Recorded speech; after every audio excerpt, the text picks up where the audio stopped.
भागवत 12 स्कंद है ना, तो प्रथम स्कंद की कथा हमने कल सुनी। उसमें अधिकार लीला है, भक्त कैसा अधिकारी होना चाहिए, भगवान कैसे अधिकारी होने चाहिए, श्रोता कैसा अधिकारी होना चाहिए, वक्ता कैसा अधिकारी होना चाहिए, इस विषय में उसमें चर्चा है। भीष्म पितामह जैसा अधिकारी भक्त होना चाहिए, परीक्षित जैसा अधिकारी श्रोता होना चाहिए, कुंती माता द्रौपदी उत्तरा जैसी आदर्श नारी अधिकारिणी भक्त होना चाहिए। अधिकार, इसलिए प्रथम स्कंद को अधिकार लीला कहा गया है। द्वितीय स्कंद में ज्ञान लीला की चर्चा है, ज्ञान विशिष्टता है उसमें। अब परीक्षित महाराज ने एक प्रश्न किया, सृष्टि कैसे हुई। सृष्टि के विषय में इसलिए प्रश्न किया जाता है और सृष्टि के विषय में इसलिए कथा सुनाई जाती है, हम कहाँ से आए हैं, हम कौन हैं, हम किसकी संतान हैं, यह जानने के लिए सृष्टि विषय की कथा सुनाई जाती है। भगवान पहले निर्गुण थे, निराकार थे, आंखों से नहीं दिख सकते थे, केवल चिंतन से हृदय में दिव्य ज्योति का ध्यान करके उस परमात्मा को हम देख सकते थे। लेकिन प्रत्यक्ष श्री विग्रह के रूप में, सगुण साकार रूप में दर्शन नहीं कर सकते थे। जैसे अभी वर्तमान काल में जैसे हमारे महादेव के मंदिर में शिवलिंग की स्थापना होती है, यह शिवलिंग भी भगवान का निराकार स्वरूप है, जिसमें आकार ना हो, भगवान का स्वरूप ना हो, निराकार पिंड का पूजन है। लिंग माने स्तंभ, लिंग माने मूर्ति, लिंग माने श्री विग्रह, लिंग माने ब्रह्मांड का आकार होता है, ब्रह्मांड को भी लिंग कहा जाता है, तो उसको निराकार कहा जाता है। तो पहले भगवान निराकार थे अथवा दिव्य ज्योति के रूप में विराजमान थे। प्रकृति की सहारा लेते हैं, प्रकृति की सहायता से भगवान सगुण साकार वाले, चार भुजा वाले नारायण बन जाते हैं। तो भगवान भी उस समय अकेले रहते हैं और योग निद्रा में शयन करते हैं, विश्राम करते हैं। तो विश्राम करते करते भगवान के शरीर से, मस्तक से पसीने आते हैं, अनंत काल तक इतने पसीने आते हैं। उन पसीनों से पूरा संसार ब्रह्मांड जलमग्न हो जाता है, जल जल से भर जाता है, जल के सिवा और कुछ नहीं रहता है। भगवान वहीं शयन कर रहे हैं जल के अंदर, इसलिए भगवान को क्या कहा गया, नारायण। नारायण, नार माने जल, अयन माने घर, जल ही जिसका घर बन गया हो, इसलिए उनको नारायण कहा जाता है। आपो नारा इति प्रोक्ता, आपो वै जलसो नभः, अयनम तस्यता पूर्वम ततो नारायण स्मृतः। नारायण माने जल ही जिसका घर है, नार माने जल, अयन माने घर, इसलिए नारायण, भगवान नारायण बन गए। तो इसलिए संकल्प करते हैं, कहीं जाते हैं, छठी डालते हैं, पवित्र हो जाते हैं उस जल से, क्योंकि नारायण के पसीने हैं, वो पवित्र है, उसके पसीने भी पवित्र है। अब हम लोग स्नान करते हैं, सिर से जो जल के छींटे नीचे गिरते हैं वो अपवित्र हो जाता है, लेकिन महादेव जिस जल को सिर में रखते हैं वो गंगा बन जाती है, वो जल पवित्र हो जाता है। जूठन, उगलन, मुर्द कफन और बालों का नीर, इतने वस्तु पवित्र है, कहे गए दास कबीर। जूठन, गाय का दूध जूठा होता है, बछड़ी सबसे पहले बछड़ा बछड़ी जूठा कर देते हैं। जूठा होने पर भी गाय का दूध कभी अपवित्र नहीं होता है, वो महादेव को भी चढ़ता है, ठाकुर जी को भी भोग लगता है, और हम लोग भी भोग लगाते हैं उसको, गाय के दूध को, वो कभी अपवित्र नहीं होता है। जूठन, उगलन, उगलन माने जो भस्म होता है, जो राख, जो भस्म होता है, जो महादेव को चढ़ जाता है, वो भी कभी अपवित्र नहीं होता है। मुर्द कफन, मुर्द कफन माने, कफन माने बागंबर, मरे हुए बाघ का जो बागंबर है वो महादेव लपेटते हैं,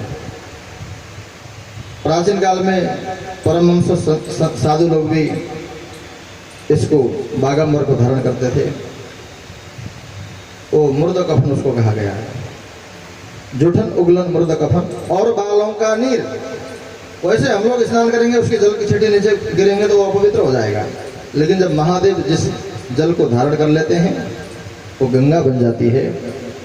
और बालों का नीर इतने वस्तु पवित्र हैं, कहे गए दास कबीर, कहे गए दास कबीर। इसलिए भगवान के पसीने हैं ये जल, इसलिए आचमन करते हैं। सबसे पहले केशवाय नमः, नाम भी उसी का लेते हैं, केशवाय नमः, नारायणाय नमः, माधवाय नमः। कोई भी अपवित्र चीज खाया हो कभी जीवन में, वो पवित्र हो जाता है 3 बार नाम लेने से, और उसका जल उसके पसीने को पीने से। जल उसके पसीने हैं नारायण के। और जल के छिटे करते हैं हम, पवित्र हो जाते हैं, क्योंकि नार माने जल, अयन माने घर, इसलिए उनका नाम भी नारायण रह गया। और उसी समय अचानक प्रकृति की इच्छा से भगवती जगदम्बा, प्रकृति माने जगत जननी महामाया, उनकी कृपा से, उनकी इच्छा से भगवान नारायण के नाभि से कमल का पुष्प प्रकट हुआ, कमल का फूल। उसके ऊपर एक दिव्य पुरुष का प्राकट्य हुआ। पहले एक सिर वाला था, उसने चाहा मेरे माता पिता कौन है, मेरा जन्म क्यों हुआ। पूर्व की ओर देखा, पूर्व की ओर एक सिर पैदा हो गया। पश्चिम देखना चाहता है, वहां दूसरा सिर बन जाता है। उत्तर देखना चाहता है, तीसरा सिर बन जाता है। दक्षिण देखना चाहता है, चौथा सिर बन जाता है। एक सिर बीच में है, 5वां सिर, 5 सिर प्रकट हो गए। तो एक सिर को बाद में भैरव जी ने छेदन किया, शिव पुराण में कथा, इसलिए फिर ब्रह्मा जी फिर 4 मुखी हो गए। 4 मुख वाले ब्रह्मा, 5 मुख वाले ब्रह्मा वहां बैठ गए, सोच में पड़ गए। चारों दिशाओं में देखा, फिर भी कोई नहीं मिला। तब उस कमल के पुष्प के जो डंडे को पकड़ करके कई हजार वर्षों तक नीचे गए, लेकिन नीचे भी अंत नहीं पाया। भगवान को कोई अपने बल से, अपनी शक्ति से कोई भगवान को नहीं पा सकता है। मैं तो भगवान को पाके रहूंगा, चल के जाऊंगा, वैकुंठ पहुंचूंगा। आप हम चाहेंगे हम चल के वैकुंठ पहुंचेंगे। अब तो बद्रीनाथ नहीं पहुंच सकते हैं, तो असंभव है। इसलिए ब्रह्मा जी फिर वापस आ गए, नीचे कुछ नहीं मिला, चिंता में डूब गए। उसी समय भगवान ने आकाशवाणी की, तप तप तप अथवा हे ब्रह्मा तप करो। तप नहीं करोगे तो क्या होगा, तप का उल्टा पत होगा अथवा पतन होगा। अपनी निष्ठा को, अपनी साधना को, अपने नित्य कर्म को, जो नित्य करते हैं उसको धीरे धीरे छोड़ेंगे, कम करते जाएंगे। धीरे धीरे धीरे धीरे शक्ति कम होती जाएगी। हमारे अंदर जो पावर होता है, आत्मिक शक्ति होती है, वो कमजोर होती है, हमको पता नहीं चलता है। इसलिए तप करते रहना चाहिए, तप को बढ़ाना चाहिए। थोड़े थोड़े तप करके ज़्यादा हो जाते हैं, ज़्यादा पुण्यात्मा बन जाते हैं। तप करते रहना चाहिए। ब्रह्मा जी तपस्या करने लगे। तपस्या से प्रसन्न होकर के भगवान श्री हरि नारायण ने दर्शन दिया और ब्रह्मा जी को आदेश दिया, ब्रह्मा तुम मेरे बेटे हो, तुम सृष्टि करो। मैंने सृष्टि करने के लिए आपको उत्पन्न किया है। ब्रह्मा जी कहते, प्रभु सृष्टि तो करूंगा, लेकिन सृष्टि करने के लिए ज्ञान चाहिए। सृष्टि कैसे सृष्टि होती है, फिर सृष्टि होने के बाद उनको कुछ खाना पीना, उनको जीने के लिए कुछ खाना पीना पड़ेगा, उसके लिए पालन करना पड़ेगा, उसके लिए भी ज्ञान चाहिए। और सृष्टि होने से, उत्पन्न होने से फिर मरने का भी डर रहता है, नाश होने का भी डर रहता है। फिर उस समय क्या होगी, आसक्ति होगी, मोह होगा, तो उस समय फिर नैराश्य आएगा, पीड़ा होगी, दुख होगा, सृष्टि के प्रति मोह हो जाएगा। तो उसके लिए क्या चाहिए, ज्ञान चाहिए। ज्ञान होगा तो मोह नहीं होगा। तब ब्रह्मा जी को भगवान नारायण ने 4 श्लोक भागवत सुनाया। 4 श्लोक ज्ञान दिया, इसलिए इसका नाम क्या हुआ, भागवत। भागवत माने भगवान नारायण ने स्वयं कहा है ब्रह्मा जी को, इसलिए इसका नाम क्या है, भागवत। आइए 4 श्लोक सुनते हैं। अहमेवासमेवाग्रे नान्यद् यद् सदसत् परम् पश्चादहं यदि तच्च यो वसिष्येत तस्म्यहम् हृतिर्थं यत् प्रतीयेत यो प्रतीयेत चात्मनि तद्विद्या आत्मनो माया यथा भासो यथा तमः यथा माहन्ति भूतानि भूतेषु चावचेष्वनु प्रविष्टानि तथा तेषु न तेष्वहम्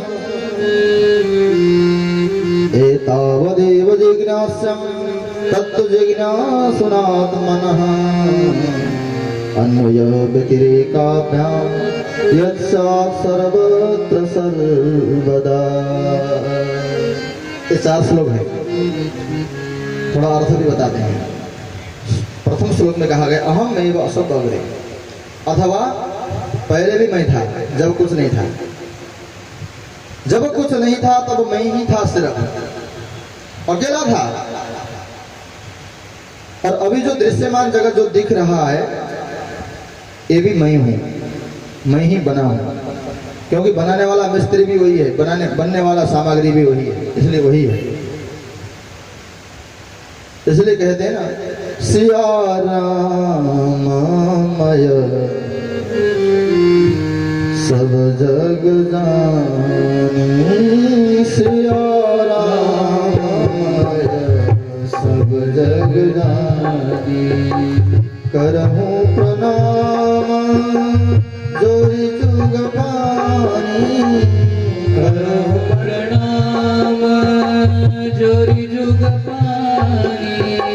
सिया राममय सब जग जानी, सिया राममय सब जग जानी।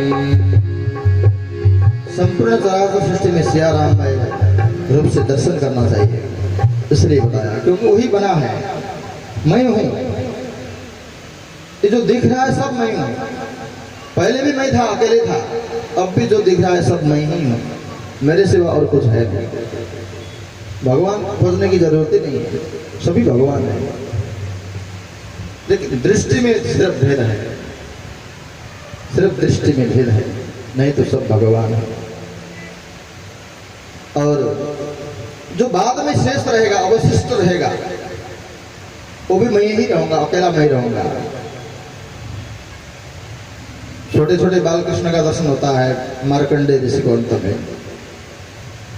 संपूर्ण ब्रह्मांड भगवान के पेट के अंदर चले जाते हैं, महाप्रलय जब हो जाता है तब भी मैं रहूंगा। अब दूसरे श्लोक में ठीक इसका उल्टा कह रहे हैं, ऋत्यर्थम यत् प्रतीयेत, ये सब झूठा है। संसार असार है, परिवर्तनशील है, नाशवान है, झूठा है, इसलिए इसके प्रति मोह नहीं करना चाहिए। अब भगवान थोड़ी देर पहले कह रहे हैं सब मैं हूं, मेरे होते हुए भी ये नाशवान है, ये मुझ में मिल जाएगा, फिर मैं ही रहूंगा। अथवा इस प्रकार से समझें, परमात्मा समुद्र है और संसार क्या है, समुद्र के उछाल, समुद्र के हिलोरे। अथवा इस प्रकार से समझे, परमात्मा सोना है, सोना, स्वर्ण,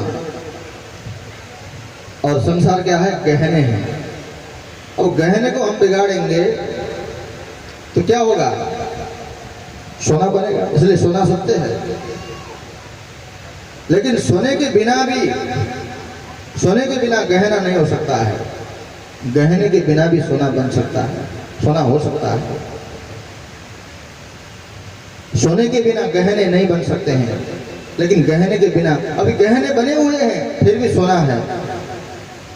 परमात्मा सोना है और संसार और सृष्टि गहना है, ये सब गहना है। इतना सुंदर सृष्टि है, अरे नाम तुम्हारा तारणहारा, नाम तुम्हारा तारणहारा, ना जाने दर्शन होगा, ना जाने दर्शन होगा। तेरी रचना इतनी सुंदर, तू कितना सुंदर होगा। तेरी रचना इतनी सुंदर, तू कितना सुंदर होगा। नाम तुम्हारा तारणहारा, नाम तुम्हारा तारणहारा। हरि बोल।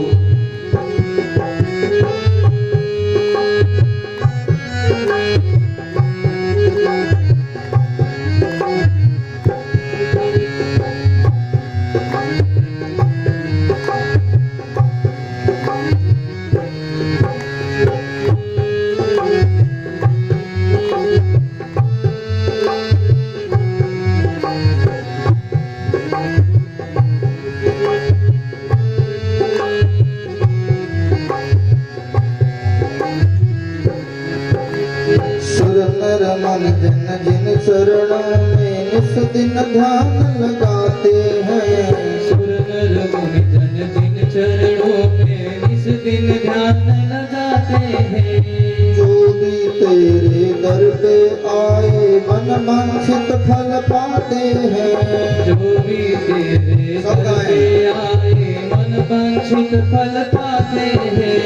आत्मनिधि को पाने हेतु, आत्मनिधि को पाने हेतु गीतों का सरगम होगा, गीतों का सरगम होगा। जिसकी रचना इतनी सुंदर हो, कितना सुंदर होगा। जिसकी रचना इतनी सुंदर हो, कितना सुंदर होगा। नाम तुम्हारा तारणहारा, जाने कब दर्शन होगा, जाने कब दर्शन होगा। जिसकी रचना इतनी सुंदर हो, कितना सुंदर होगा। जिसकी रचना इतनी सुंदर हो, कितना सुंदर होगा। नाम तुम्हारा तारणहारा, तुम्हारा तारणहारा।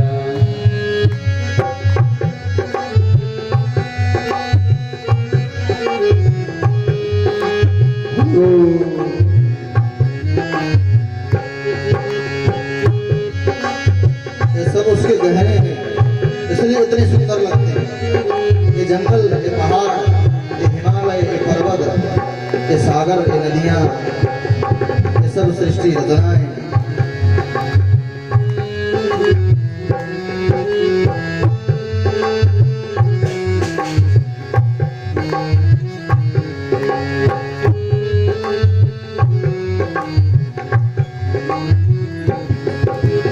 दीन दयाल दया के सागर, जग में नाम तुम्हारा है। दीन दयाल दया के सागर, जग में नाम तुम्हारा है। दीन दयाल दया के सागर, जग में नाम तुम्हारा है। दीन दयाल दया के सागर, जग में नाम तुम्हारा है।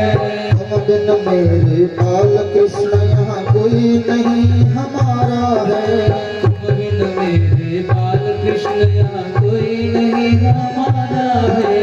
आत्मनिधि को पाने हेतु, आत्मनिधि को पाने हेतु तेरा ही अर्पण होगा, मेरा ही अर्पण होगा।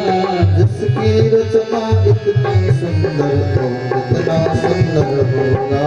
जिसकी रचना इतनी सुंदर हो, कितना सुंदर होगा। नाम तुम्हारा तारणहारा, तुम्हारा तारणहारा। नाम तुम्हारा तारणहारा, तुम्हारा तारणहारा। जाने कब दर्शन होगा, सब गाएं। जाने कब दर्शन होगा। जिसकी रचना इतनी सुंदर हो, कितना सुंदर होगा। वो जिसकी रचना इतनी सुंदर हो, कितना सुंदर होगा। नाम तुम्हारा तारणहारा, तुम्हारा तारणहारा। तुम्हारा तारणहारा, तुम्हारा तारणहारा।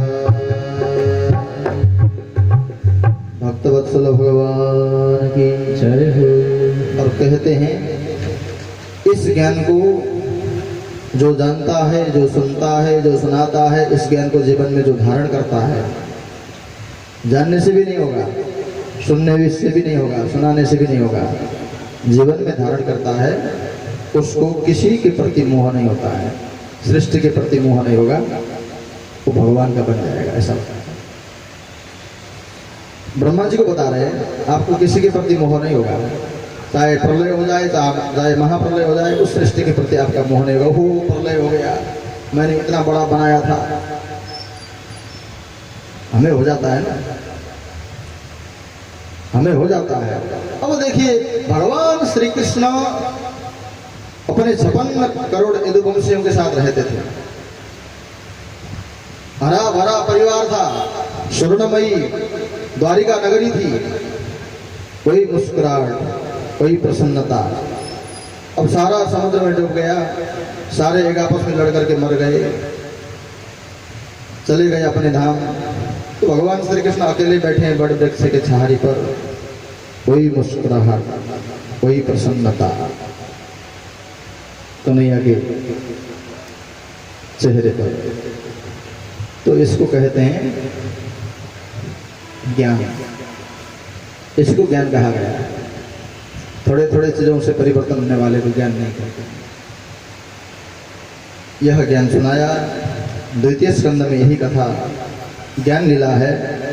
तृतीय स्कंद है सर्ग लीला। सर्ग माने सृष्टि। तो सृष्टि किस प्रकार से हुई? तो ब्रह्मा जी सृष्टि करने लगे। ब्रह्मा जी के अलग अलग अंगों से मरीचि, अत्रि, अंगिरा, पुलस्त्य, पुलह, क्रतु, भृगु, वशिष्ठ, दक्ष, नारद 10 बेटे पैदा हुए। उस सृष्टि से ब्रह्मा जी संतुष्ट नहीं हुए और यहाँ विदुर जी का चरित्र सुनाया बीच में। यह सृष्टि विषय एक प्रश्न विदुर जी भी मैत्रेय ऋषि से कर रहे हैं और मैत्रेय ऋषि विदुर जी महाराज को कथा सुना रहे हैं। परीक्षित महाराज कह रहे हैं और हमारे परदादा जो विदुर जी थे उनका मिलन मैत्रेय ऋषि से कैसे हुआ, किसने भेजा मैत्रेय ऋषि के पास। तो इसलिए यह चरित्र सुनाते हुए सुखदेव स्वामी कहते हैं एक दिन विदुर जी यमुना के किनारे भ्रमण करने गए थे। यमुना के किनारे जाकर के यही मेरा कन्हैया माखन चोरी करता था। कन्हैया तुम माखन चोरी करने फिर कब आओगे? इसी कदम्ब के वृक्ष से यमुना में कूदे थे आप, फिर इस यह लीला करने कब आओगे? वो तो द्वारिका थे। काली नाग को इसी जगह पर भगवान ने यहाँ से भगाया था, यहाँ पे बछड़ों को चराया था, यहाँ पे गाय को चराया था। इस जगह पे बकासुर को मारा था, अगासुर को मारा था। कन्हैया अब कहाँ होंगे? मेरे इन नेत्रों को दर्शन कैसे मिलेगा? द्वारिका जाऊं तो कैसे जाऊं? द्वारिका बहुत दूर है। विदुर जी के प्रति भगवान का इतना प्रेम था। महाभारत युद्ध नहीं होना था, भगवान श्री कृष्ण ने समझौता करने के लिए बताया। कौरवों ने श्री कृष्ण को भी बंदी गृह में बंधन में बांध दिया। भगवान श्री कृष्ण को कौन बांध सकता था? बांधना चाहा भगवान श्री कृष्ण अपने माया से, अपने ऐश्वर्य से बंधन में नहीं बंधे तो अलग बात है। और विदुर जी अपनी कुटिया में श्री कृष्ण के आगमन की तैयारी करने लगे थे। वो बात याद आई। मैं तो एक गरीब व्यक्ति हूँ, लेकिन भक्त हूँ। मेरे घर आएंगे नहीं आएंगे, फिर भी मैं तैयारी करता हूँ। कन्हैया मेरे घर आएंगे नहीं आएंगे, द्वारिकाधीश में हो। वो राजमहल में गए हुए हैं, लेकिन दुर्योधन के 56 प्रकार के व्यंजन त्याग करके भगवान श्री कृष्ण विदुर जी के घर में आए। विदुर जी बाहर गए हुए थे, विदुरानी घर में थी। विदुरानी केले के छिलके देती है, केला निकाल के फेंक देती है, केले के छिलके देती है, खाओ करके। बेहोश हो जाती है। द्वारिकाधीश मेरे घर में आ गए, वो पागल हो जाती है, बावली हो जाती है। विदुर जी भी आते हैं, देखते हैं विदुरानी को, विदुरानी तू क्या बावली हो गई? कन्हैया को केले का छिलका दे रहे, वो छिलके खा रहे हैं। दुर्योधन के 84 प्रकार के व्यंजन त्याग करके विदुर जी के घर में कुटिया में भगवान भक्त कितना बड़ा सेठ है ऐसा नहीं देखते हैं। भक्त के पास कितने बड़े व्यंजन हैं, कितने बढ़िया बढ़िया भोग लगाता है यह नहीं देखते हैं। भक्त के हृदय में कितने प्रेम है, मेरे प्रति कितनी भावना है, मेरे लिए कितने बार रोता है, मेरे को प्राप्त करने के लिए मेरे को कितना चाहता है, मेरे प्रति उसकी कितनी आसक्ति है, मेरे प्रति उसकी कितना प्रेम है, भगवान यह देखते हैं। विदुर जी यही चिंतन कर रहे हैं, वृंदावन के यमुना के तट पर आसपास भ्रमण कर रहे हैं। और उसी समय उनको द्रौपदी की याद आती है। द्रौपदी की लाज कैसे बचाई कन्हैया तुमने? तृतीय स्कंद में ये सब बातें बताई है, तुमने कैसे लाज बचाई। लाज की रक्षा करने के लिए सबको पुकारा। 5 पांडवों को देखा, भीष्म पितामह को देखा, उस सभा में सभी बड़े बड़े विद्वान बैठे हुए थे। गुरुदेव द्रोणाचार्य को देखा, कृपाचार्य को देखा, लेकिन किसी ने भी जब द्रौपदी की लाज न बचाई तो तुम ही आए थे कन्हैया। जब कोई नहीं आता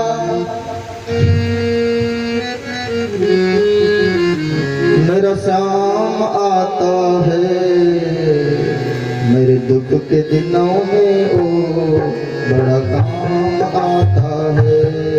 जब कोई नहीं आता मेरा शाम आता है, मेरे दुख के दिनों में ओ बड़ा काम आता है, मेरे दुख के दिनों में ओ बड़ा काम आता है। जब कोई नहीं आता मेरा शाम आता है, जब कोई नहीं आता मेरा शाम आता है, मेरे दुख के दिनों में ओ बड़ा काम आता है, मेरे दुख के दिनों में ओ बड़ा काम आता है। द्रौपदी ने पुकारा था। जब द्रौपदी की लाज बचाने आए, वस्त्र बन के आ गए भैया। नारी ही की सारी है, की सारी ही की नारी है, नारी ही की सारी है, की सारी ही की नारी है, सारी ही की नारी है, की नारी ही की सारी है।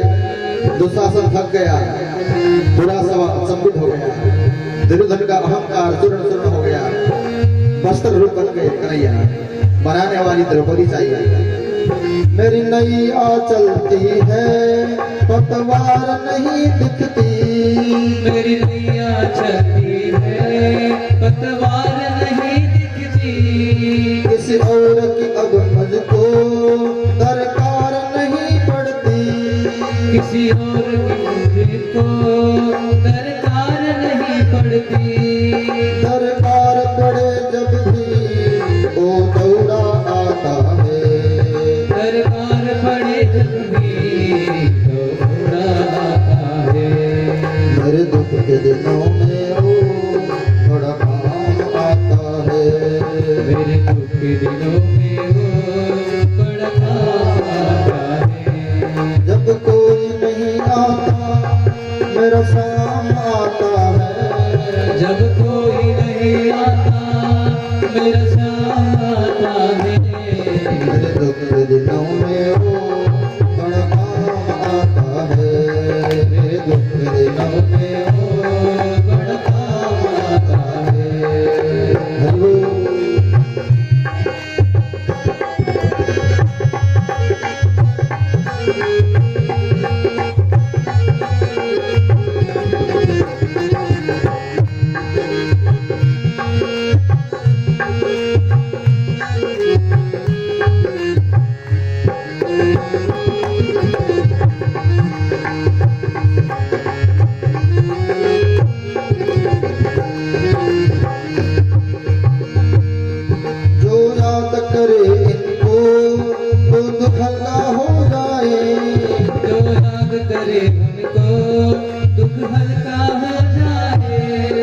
याद करे उनको दुख हल्का हो जाए।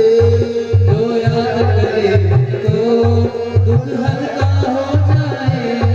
कोई प्यार करे इनसे इनके बन जाए।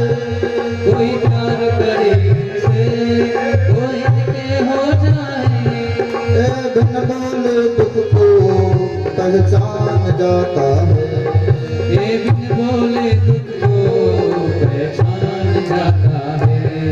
मेरे दुख मेरे नाम में वो बड़ा काम आता है। मेरे दुख के दिनों में वो बड़ा काम आता है। जब कोई नहीं आता मेरा शाम आता है। जब कोई नहीं आता मेरा शाम आता है। मेरे दुख के दिनों में वो बड़ा काम आता है। मेरे दुख के दिनों में वो बड़ा काम आता है।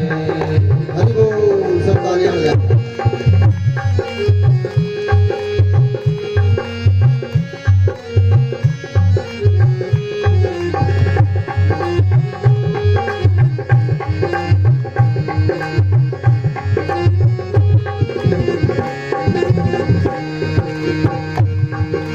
इतना बड़ा होकर दुखियों से प्यार करे।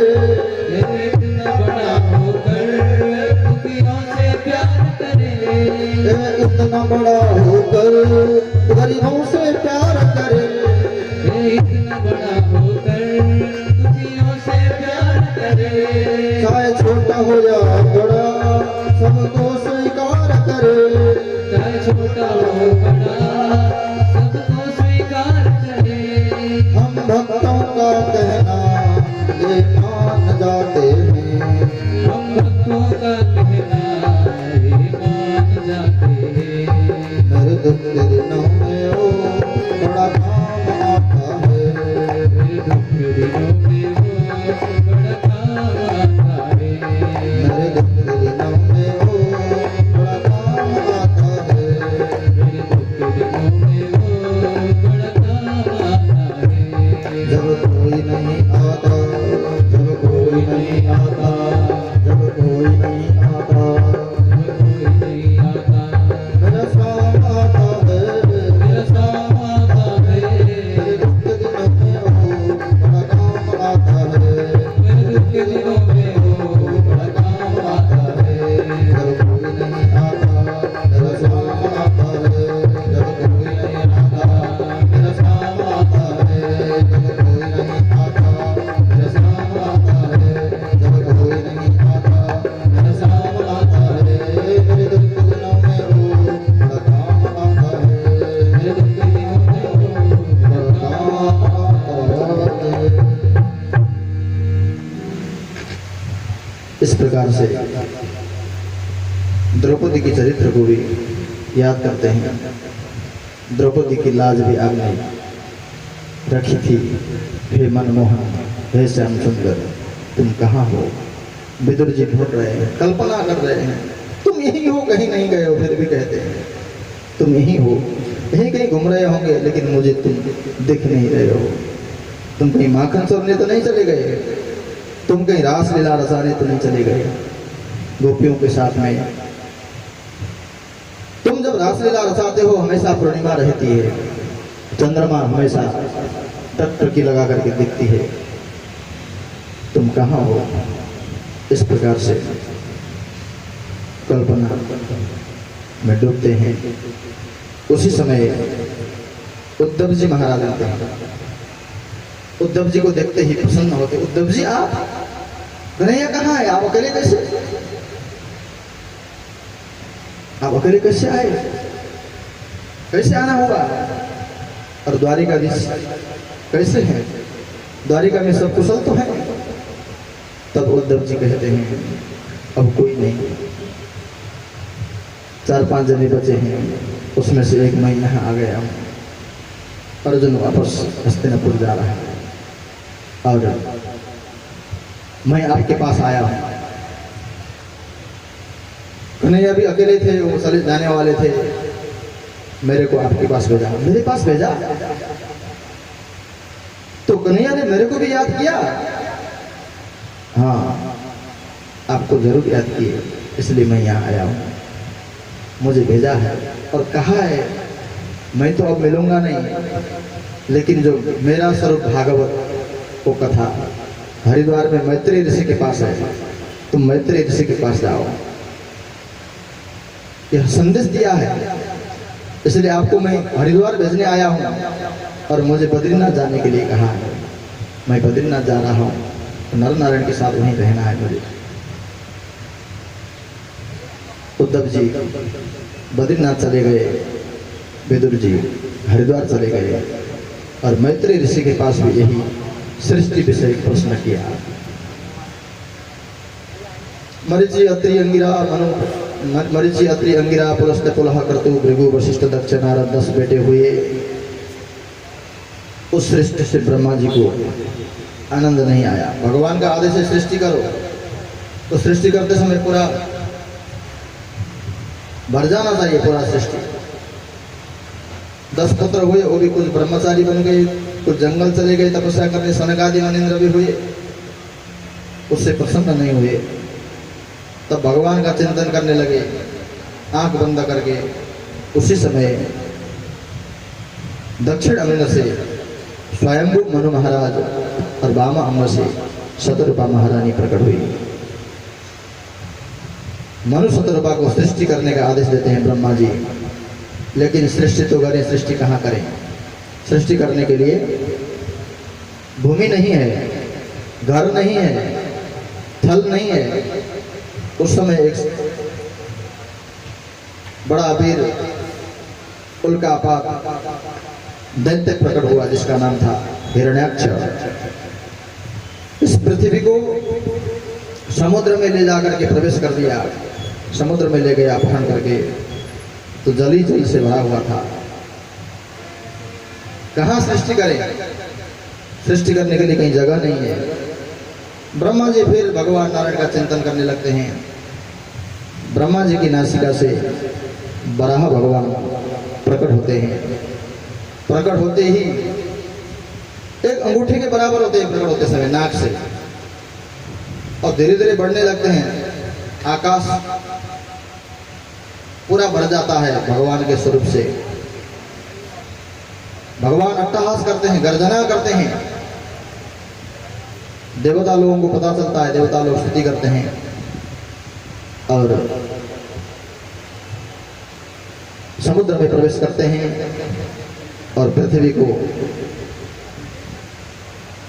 ला करके हिरण्याक्ष को मार करके भगवान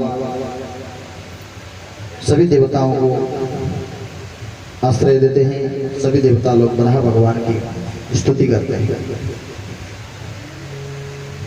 देवा ऊचु जितम जितम ते जितयज्ञ भावना त्रयं तनुं सां परिधुन्यते नमः। यद्रो मगर्ति सुनिलल्लुरद्धरा तस्मै नमः कारणसुकरायते। प्रभु आपकी जय हो, आपकी जय हो। हम सब अनाथ हो गए थे इस दुष्ट दैत्य के कारण। इसने पृथ्वी को हरण कर लिया था, आपने इसको मारा और हमें सहारा दिया। आपकी जय हो।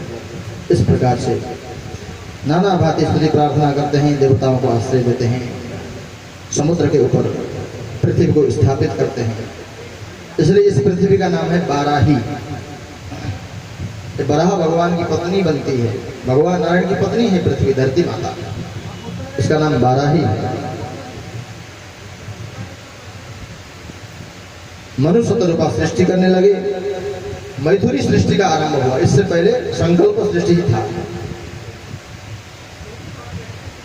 मनु शतरूपा से 5 संतान हुई। आकुति देवहूति सा प्रसूति रीति विश्रुतः। आकुति, देवहूति और प्रसूति 3 कन्याएं हुई और प्रियव्रता और उत्तानपाल 2 बेटे हुए।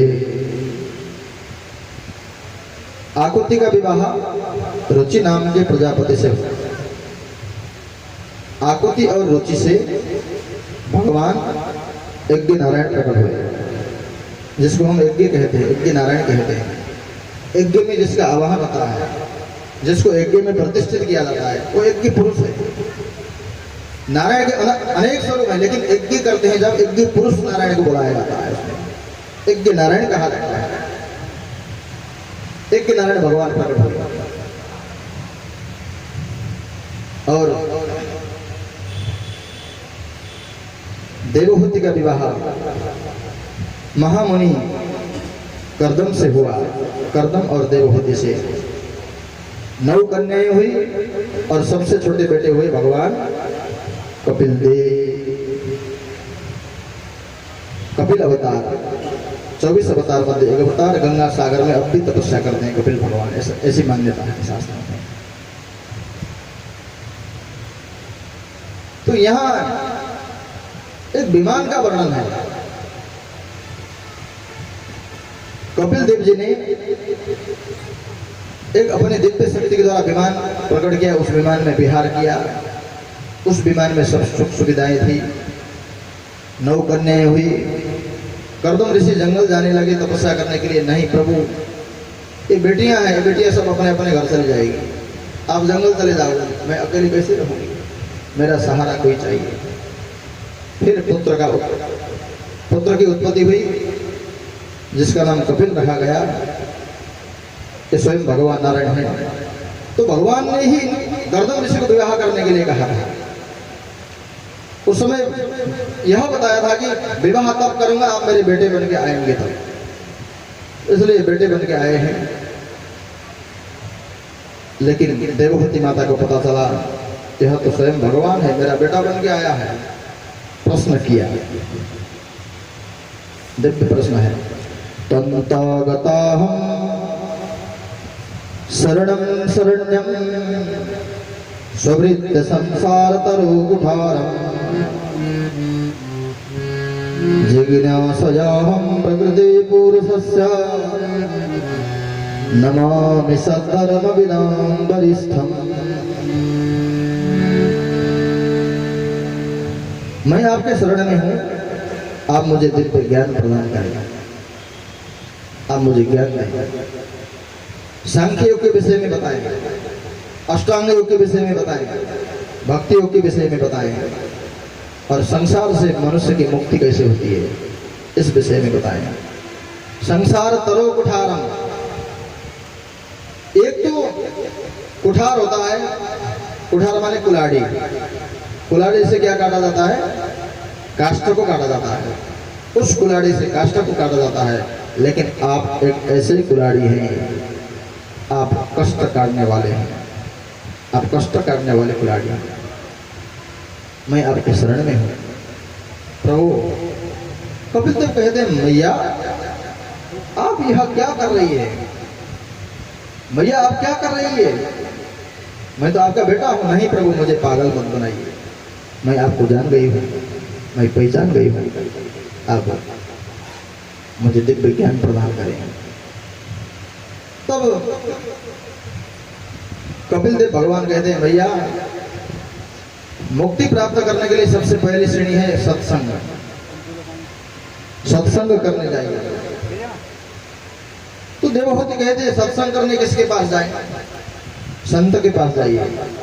तो संत कौन है, कैसे जाने कौन संत है? कौन संत है कौन असंत है कैसे जाने? तो संत के 6 लक्षण बताया। तितिक्षव कारुणिकः सुहृदा सर्वदेहिना अजात शत्रव शांता साधव साधुभूषणा। तितिक्षव जिसको त्याग की इच्छा हो, जो त्यागमय जीवन व्यतीत करता हो, तितिक्षव। कारुणिकः जो दयालु हो वो संत है। सुहृदा सर्वदेहिना संपूर्ण हृदय, सभी लोगों के हृदय में आत्मा का निवास है ऐसा जानने वाला, आत्मवत दृष्टि से दिखने वाला, जो पुरुष नारी भी नहीं पहचानने वाला हो ऐसा बताया गया। आत्मवत सर्वदेहेषु तितिक्ष भाव कारुणिक सूर्यद सर्वदेही नाम अजात शत्रु भाव, जिसका कोई शत्रु न हो। शत्रु तो बड़े बड़े संतों के भी हुए पहले प्राचीन काल से ही। बुद्ध के भी शत्रु हुए, तुलसीदास जी के भी शत्रु हुए, कबीरदास जी के भी शत्रु हुए, सबके शत्रु हुए। सबके शत्रु हो सकते हैं, लेकिन वो किसी से शत्रुता न करे, वो संत है। अजात शत्रव संता, जो शांत हो वो संत है। अजात शत्रव शांता साधव साधुभूषण। इस प्रकार से लक्षण, ये 6 लक्षण अथवा एक लक्षण भी, 6 में से एक लक्षण भी जिसके पास हो वह संत है। ऐसे संत के शरण में जाकर के और दिव्य ज्ञान प्राप्त करना चाहिए, सत्संग प्राप्त करना चाहिए, और उसी से मुक्ति का मार्ग खुलेगा। यम नियम प्राणायाम प्रत्याहार धारणा ध्यान समाधि अष्टांग योग के विषय भी बताया, 8 प्रकार के योग के विषय में चर्चा किया, और 5 ज्ञानेन्द्रिय, 5 कर्मेंद्रिय, 5 तन्मात्रा, 5 महाभूत 20 हो गए। मन बुद्धि चित्त अहंकार 24 तत्वों के विषय में चर्चा किया। 24 तत्वों से ही पूरा सृष्टि बना हुआ है। 5 ज्ञानेन्द्रिय, 5 कर्मेंद्रिय, 5 तन्मात्रा, 5 महाभूत, पृथ्वी जल तेज वायु आकाश एवं मन बुद्धि चित्त अहंकार, ये 24 तत्वों से ही पूरा संसार, पूरा ब्रह्मांड, हमारा शरीर हो, चाहे प्रकृति हो, ये सब बना हुआ है। इन 24 तत्वों के विषय में चर्चा किया। अंत में माता देवहूति ने भगवान कपिल देव की स्तुति की है। शतम ऋतु में जठरीनाथ, प्रभु आपके नाभि कमल से ब्रह्मा जी की उत्पत्ति होती है। आप मेरे बेटे बन के आए, सब आपका एक नाट्य लीला है, सिर्फ आपकी लीला मात्र है। कहाँ मैं आपकी माँ हो सकती हूँ? ये तो मेरे ऊपर कृपा करके आप मेरे पुत्र बन के आए। आपने मेरे ऊपर बहुत बड़ी दया की। आप तो स्वयं प्रकृति से परिपुरुष भगवान स्वयं श्री हरि हैं।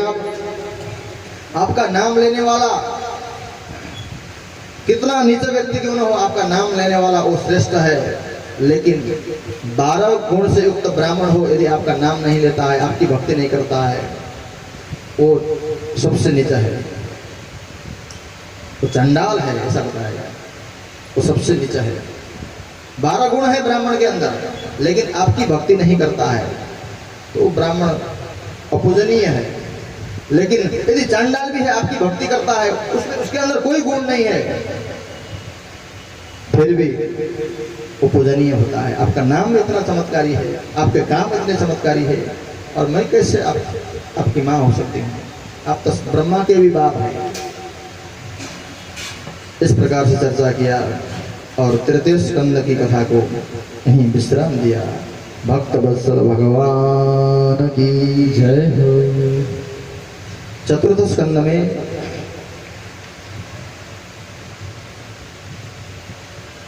मनु महाराज की तीसरी बेटी हुई प्रसूति।